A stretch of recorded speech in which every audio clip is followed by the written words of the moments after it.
우리가 무엇을 계획할지라도 그 길을 인도하시고 우리에게 은혜를 부어주시는 하나님을 우리가 신실하게 바라봅니다. 아버지, 우리가 육신이 지치지 않도록 오늘도 성령의 우리 가운데 성령의 놀라운 은혜로 역사하여 주시옵소서.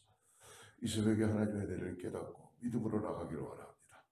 성령 하나님 말씀하여 주셔서 오늘도 아버지 하나님 걸어가도 피곤치 않고 달려가도 힘들지 않는 그런 아버지 성령의 능력으로 나가시도록 우리 안에 갈급한 심령으로 역사하여 주시옵소서. 오늘도 주님만 의지합니다. 말씀 따라 살아가는 믿음의 삶 되게 하시고 악한 마귀 사단이 아버지 예수로 따라가는 역사를 경험하게 하여 주시옵소서.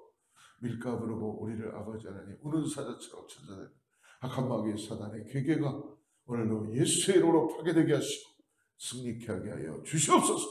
주님만 의지합니다. 주님만 높여드립니다. 예수님의 이름으로 간절히 기도드립니다. 오늘 하나님의 말씀 나눕니다. 사사기 14장을 보는데요. 10절부터 20절 말씀을 같이 합독합니다. 사사기 14장 전체적으로 다 보는데 10절부터 20절 말씀을 같이 합독하겠습니다. 삼손의 아버지가 여자에게로 내려가매 삼손이 거기서 잔치를 베풀었으니 청년들은 이렇게 행하는 풍속이 있습니다. 무리가 삼손을 보고 30명을 데려와서 친구를 삼아 그와 함께 하게 한지라. 삼손이 그들에게 이르되 이제 내가 너희에게 수수께끼를 내리니 잔치하는 이래 동안에 너희가 그것을 풀어내게 말하면 내가 베옷 30벌과 겉옷 30벌을 너희에게 주리라. 그러나 그것을 능히 내게 말하지 못하면 너희가 내게 베옷 30벌과 겉옷 30벌을 줄지니라 하니 그들이 이르되 내가 수수께끼를 내면 우리가 그것을 드리리라 하네. 삼손이 그들에게 이르되 먹는 자에게서 먹는 것이 나오고 강한 자에게서 단 것이 나왔느니라 하니라. 그들이 사흘이 되도록 수수께끼를 풀지 못하였더라. 일곱째 날에 이르러 그들이 삼손의 아내에게 이르되 너는 내 남편을 꾀어 그 수수께끼를 우리에게 알려달라 하라. 그렇지 아니하면 너와 내 아버지의 집을 불사르리라. 너희가 우리의 소유를 빼앗고자 하여 우리를 청한 것이 아니냐. 그렇지 아니하냐. 삼손의 아내가 그의 앞에서 울며 이르되 당신이 나를 미워할 뿐이요 사랑하지 아니하는도다. 우리 민족에게 수수께끼를 말하고 그 뜻을 내게 알려주지 아니하도다 하느니라. 삼손이 그에게 이르되 보라 내가 그것을 나의 부모에게도 알려주지 아니하였거든 어찌 그대에게 알게 하려 하였으나 7일 동안 그들이 잔치할 때 그의 아내가 그의 앞에서 울며 그에게 강요하므로 일곱째 날에는 그가 그의 아내에게 수수께끼를 알려주매 그의 아내가 그것을 자기 백성들에게 알려주었더라. 일곱째 날 해지기 전에 성읍 사람들이 삼손에게 이르되 무엇이 꿀보다 달겠으며 무엇이 사자보다 강하겠느냐 한지라. 삼손이 그들에게 이르되 너희가 내 암송아지로 밭 갈지 아니하였더라면 내 수수께끼를 능히 풀지 못하였으리라 하니라. 여호와의 영이 삼손에게 갑자기 임하심에 삼손이 아스글론에 내려가서 그곳 사람 30명을 쳐 죽이고 노력하여 수수께끼 푼 자들에게 옷을 주고 심히 노하여 그의 아버지의 집으로 올라갔고 삼손의 아내는 삼손의 친구였던 그 친구에게 준 바 되었더라. 아멘. 오늘 우리가 나눌 이 사사기 14장 이 말씀 이전에 우리가 어저께 읽었던 마지막 절 13장 마지막 절을 보면은 성령께서 삼손과 함께한 것을 우리는 볼 수 있습니다. 성령께서 삼손을 함께하여 주셔서 여호와의 영이 그를 움직이기 시작하였다라고 말씀해 주셨죠. 그러므로 삼손은 하나님의 영이 충만하게 함께 함으로 인하여서 하나님의 일들을 감당할 수 있는 사사로 세워지게 된 것입니다. 삼손은 사사기 12명의 이 사사 중에 어떻게 보면 우리에게 가장 유명하게 알려진 사사이죠. 삼손은 태어날 때부터가 죽을 때까지 그야말로 드라마 속의 영웅 같은 그런 모습으로 나옵니다. 오죽했으면 그 한국의 가수였던 조영남이라는 분이 삼손에 대한 그 와이프에 대한 이름을 드릴라에 대한 그 노래를 한 것도 있지요. 누구보다 하나님의 능력과 역사를 많이 경험한 사사입니다. 삼손은 하나님께 쓰임받은 도구였고 또한 한편으로는 하나님께 걸림돌이 됐던 사사였습니다. 그 이유는 뭐냐 하면 바로 여자 문제였죠. 여자 문제. 그래서 오늘 어제와 오늘 우리가 나누는 이 13장과 14장에서 삼손은 날 때부터 나시린으로 하나님이 세워주셨어요. 즉 무엇이냐면 내가 이 삼손을 쓰겠다라는 약속을 한 거예요. 그런데 구별된 사람에도 불구하고 삼손은 그렇게 순종해서 살아가지 못했습니다. 딥나에 살고 있던 블레셋 여인을 사모하게 되고 결혼하게 되었고 부모조차도 그가 고집하는 이 결혼을 가로막을 수가 없었습니다. 이 14장에 들어와서 삼손의 혼인날이 되자 삼손과 아버지는 오늘 읽었던 이전에 14장 전에 보면 딥나로 내려갑니다. 그리고 블레셋 지방의 풍속에 따라서 신부의 집에서 7일간의 잔치를 베풀게 됩니다. 신부 가정에서는 먼 곳에서 내려온 삼손을 위해서 30명의 블레셋 청년들을 친구처럼 붙여줬다는 거예요. 잔치에 함께 즐기고 흥한 마음을 가지라는 것이죠. 여러분 우리가 세상과 짝을 하게 되다 보면 재미있을 수 있어요. 흥할 수 있습니다. 그러나 하나님을 잃어버린다는 걸 잊지 마시기 바랍니다. 항상 깨어서 우리가 세상을 멀리 한다는 것보다도 세상 속에 들어가 있지만 하나님의 임재와 하나님의 통치하심을 잃지 않고 세상의 소금과 빛의 역할을 할 수 있도록 성령을 의지하고 나가야 될 줄 믿습니다. 여러분 세상과 짝을 하면 안 됩니다. 세상을 이길 수 있는 하나님을 의지하고 하나님이 주시는 그 놀라운 그 성령의 깃발을 높이 들고 오늘도 말씀을 따라 믿음으로 나가야 될 줄 믿습니다. 오늘 그러므로 인해서 오늘 수수께끼를 하나 내지요. 삼손이 그 수수께끼는 상벌이 주어지는 것입니다. 배옷 30벌과 겉옷 30벌이었습니다. 근데 블레셋 젊은이들은 30명이 7일 동안 함께 계속 머리를 맞대고 그 수수께끼를 풀고 싶었지만 풀지를 못했습니다. 근데 뜻밖에도 수수께끼가 쉽지 않았어요. 이유는 뭐냐면 삼손이 자기가 경험했던 것을 수수께끼로 냈기 때문에 알 수가 없었죠.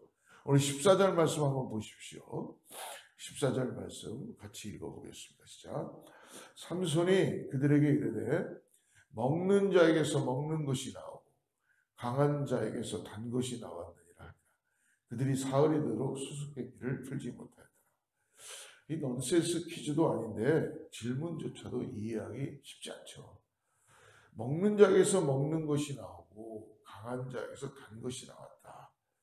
아무리 많은 경험과 상상력을 가지고 있는 사람들도 이 넌센스 퀴즈, 이 퀴즈를 풀 수가 없었을 것입니다.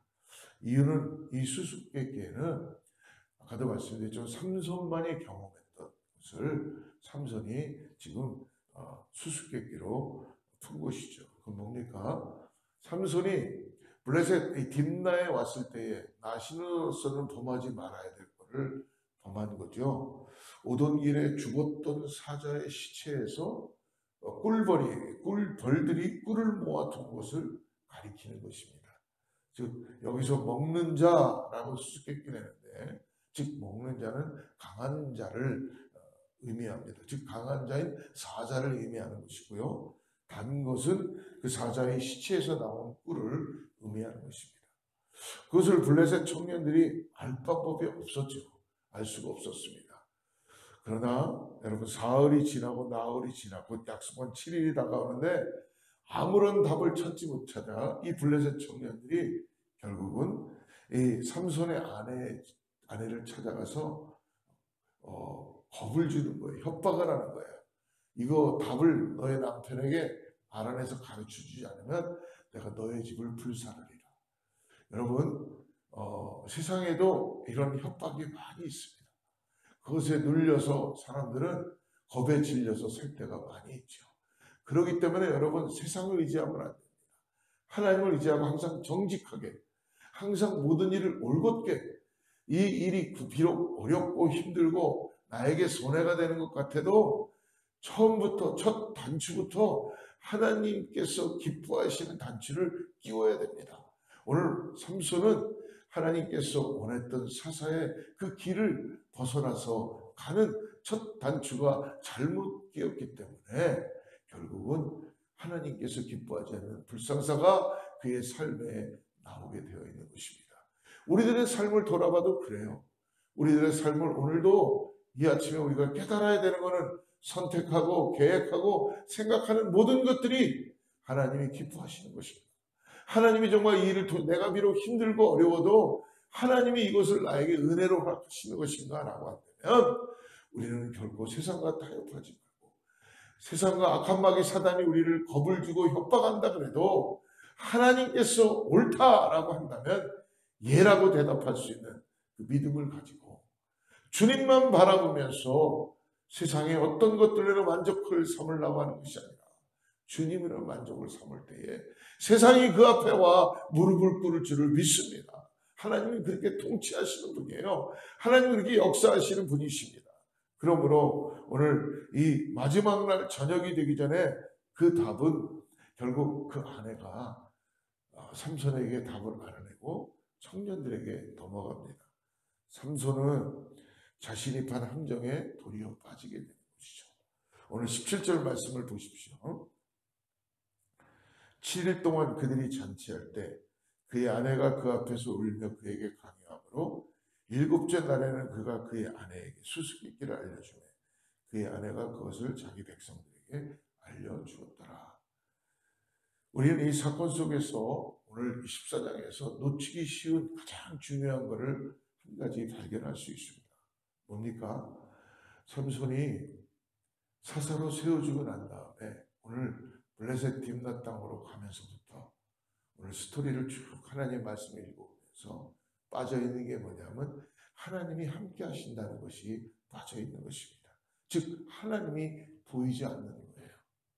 사랑하는 성도 여러분, 오늘 저와 여러분의 인생에 오늘 시작하는데 하나님이 보이시기를 축복합니다. 내가 어디를 가든 무엇을 하든 내가 하나님이 나와 함께 하신다면 여러분 세상은 그것을 알아보게 될 것입니다. 오늘 내가 밟는 땅, 내가 가는 곳, 내가 하는 모든 곳에서 하나님의 스토리가 나를 통하여 쓰여지기를 축복합니다. 삼손은 자신이 원하는 이방 여자와 결혼을 고집했어요. 부모의 만류에도 그는 자기의 어떤 육적인 것을 위해서 고집했습니다. 그는 나시리였습니다. 머리에 칼을 대지 않는 것도 중요한 길이었지만 나시리는 결코 죽은 사체를 가까이 할 수가 없었지요. 그러나 그는 죽은 사자의 몸에서 나온 꿀도 그는 먹게 되었고 자신을 부정케 만든 죄에 대해서 자각하고 아파하기보다는 오히려 수수께끼의 소재로 삼고 있는 삼손을 볼 수 있습니다.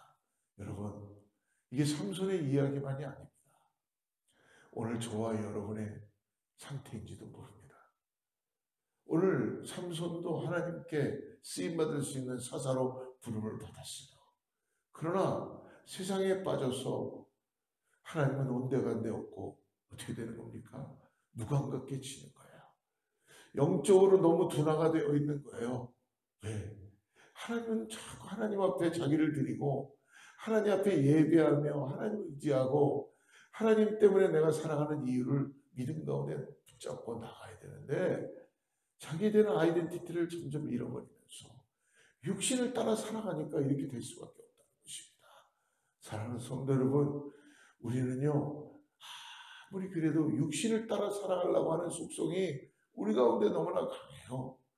그러나 오늘 내 안에 역사하시는 성령을 따라 살아가기로 우리가 작정하고 기도하고 결정할 때에 주님은 우리의 육신을 쳐서 우리 안에 놀라운 역사를 일으켜 주실 줄을 믿습니다. 오늘 사랑하는 여러분, 우리가 불순종을 가볍게 여겨서는 안 됩니다. 여러분, 큰 산에 불이 나는 것이요, 처음부터 그렇게 큰 불이 일어나지 않아요.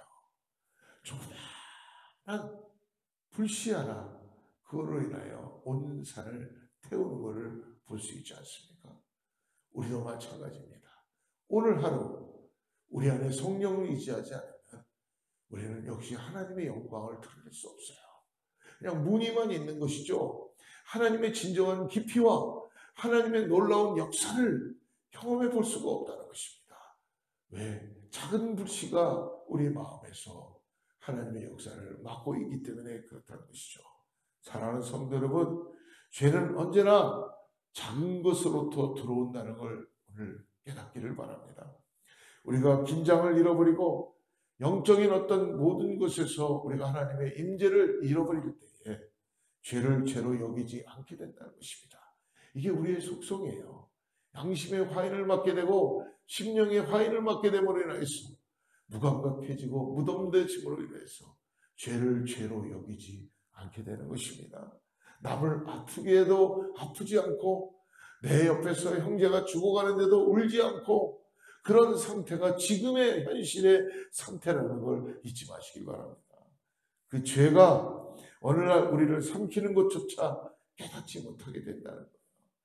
여러분, 그 개구리를 잡아서 냄비에다가 집어넣고 그 개구리를 죽일 때에 뜨거운 물에 집어넣으면 개구리가 뛰쳐나온대요. 그래서 물을 조금씩 올린대잖아요, 온도를. 그럼 나중에 개구리가 아이고 이 물에 아주 따뜻하고 좋네, 그 느낌을 모르고 자기를 지금 죽이려는 걸 모르고 계속 수영한다는 거죠. 그러다가 물이 점점 끓어오르는데 그 온도 차이를 경험을 못한다는 거예요. 마치 그것처럼 우리도 이 하나님의 임재를 잃어버리면, 죄 가운데 살아가다 보면 죄가 죄인지 모르고 무엇이 선인지 무엇이 하나님의 역사인지도 깨닫지 못하고 살아가게 된다는 거예요. 여러분, 하나님의 임재는 어떤 특별한 사람에 허락한 것이 아닙니다. 하나님의 자녀인 모두에게 하나님을 갈급하고 하나님을 의지하고 나가는 자에게 힘과 능력이 되시는 하나님께서 오늘도 역사해 주시고 함께 해 주시고 오늘도 우리를 일으켜 주시는 것을 믿으시길 바랍니다. 그러므로 영적 불감증에 빠져 죄를 죄로 여기지 않는 오늘 우리들의 모습을 다시 한번 들여다보고 우리가 하는 행동, 우리가 가고자 하는 것, 오늘 우리가 생각하는 것, 당장 천재가 지변이 오고 내일 어떤 미래가 없다 그래도 하나님은 영영하리라 살아계십니다. 그렇기 때문에 오늘 주님을 바라보는 자가 승리케 될 줄을 믿습니다. 30명의 블레셋 젊은이들이 연약한 여인을 협박해서 얻어낸 수수께끼의 답을 오늘 의기양양하게 삼손에게 이야기하죠. 18절 말씀 보십시오. 일곱째 날에 지기 전에 성읍 사람들이 삼손에게 이르되 무엇이 꿀보다 달겠으며 무엇이 사자보다 강하겠느냐 한지라. 삼손이 그들에게 이르되 너희가 내 암송아지로 밭갈지 아니하였더라면 내 수수께끼를 능히 풀지 못하였으리 아니라. 마치 삼손이 겪었던 일을 훔쳐본 것처럼 이들은 정확하게 답을 주고 있죠. 강한 자는 사자이고 그 몸에서 나온 것은 꿀이다 라고 답했습니다. 삼손은 이들이 어떻게 이 답을 알게 됐는지를 알고 있어요. 뭐라고 말씀합니까? 너희가 내 암송아지로 밭갈지 아니하였다면 내 수수께끼를 능히 풀지 못했을 것이다. 즉 암송아지로 비유된 자신의 아내를 너희들이 협박하여서 답을 얻어냈다. 결코 알 수 없는 답이었죠. 이렇게 비열한 방법으로 약자를 협박해서 얻어낸 답이라면 삼손도 그 약속을 지키지 않아도 되는 것입니다. 그러나 삼손은 어떻게 합니까? 처음 약속한 대로 속옷과 겉옷 30벌을 주기로 합니다. 19절과 20절 말씀 봅니다. 여호와의 영이 삼손에게 갑자기 임하시네. 하나님은요, 우리가 죄 가운데 빠져 있을 때도 하나님을 함께 하시는 분이세요. 지금 삼손이 이런 상황인데도 하나님은 떠나지 않으시고 하나님의 일을 행하시는 분이십니다. 우리 하나님은 놀라우신 분이에요. 그렇기 때문에 우리의 어떤 상황 때문에 하나님이 스탑을 하시는 것이 아니라 하나님은 하나님의 역사를 써나가시는 분이에요. 여호와의 영이 삼손에게 갑자기 임하심에 삼손이 아스글론에 내려가서 그곳 사람 30명을 쳐 죽이고 노력하여 수수께끼 깊은 자들에게 옷을 주고 심히 노하여 그의 아버지 집으로 올라갔고, 20절, 삼손의 아내는 삼손의 친구였던 그 친구에게 준바되었더라. 삼손은 블레셋의 5 성읍 중에 하나인 아스글론으로 내려가서 블레셋 사람 30명을 쳐 죽이고 빼앗은 옷을 그들에게 주었어요. 이것이 그의 힘으로 한 것이 아닙니다. 오늘 본문에 보니까 19절에 여호와의 영이 삼손에게 임하셨다. 삼손이 취한 과정은 옳지 않습니다. 그러나 하나님은 하나님의 일들을 이루어가시기 위해서 하나님은 지금도 역사하시는 분이시라는 것입니다. 하나님이 그런 상황을 통해서 압제자 블레셋을 심판하십니다. 블레셋 청년들과 이 간구한 술책을 가졌던 그런 모든 블레셋 사람들을 징계함으로 오늘 하나님의 공의로우심을 드러내 주시는 분이십니다. 사랑하는 여러분, 우리의 약함은 오늘 기억하십시오. 마귀가 너무너무나 우리 자신들도 더 잘 알아요. 나의 약한 부분이 어디인지를 마귀는 너무나 잘 알고 있다는 것입니다. 그렇기 때문에 마귀는 언제나 우리를 앞에서 우리를 치는 것이 아니라 항상 우리의 약한 부분들, 등 뒤에서, 아니면 우리가 보지 않는 곳에서 우리를 게릴라 작전하듯이 여러분을 공격해 온다는 걸 잊지 마십시오. 그러므로 우리의 익숙한 환경, 가까운 사람들을 통해서 우리를 넘어뜨릴 수도 있습니다. 그래서 때로는 여러분, 우리가 우리의 일상에서 그러므로 매 순간순간 깨어서 하나님의 말씀과 성령의 도우심으로 나아가야 될 줄을 믿습니다. 오늘 겸손함으로 깨어있음으로 작은 것으로부터 무너지지 않도록 오늘 먼저 하나님 앞에 우리 마음을 드리고 하나님 뜻 가운데 순종하며 우리의 영적인 그런 모든 것들이 무감각해지지 않도록 오늘 겸손하게 하나님 앞에 기도하며 나가는 우리 모두가 되기를 주로 축복합니다. 기도하겠습니다.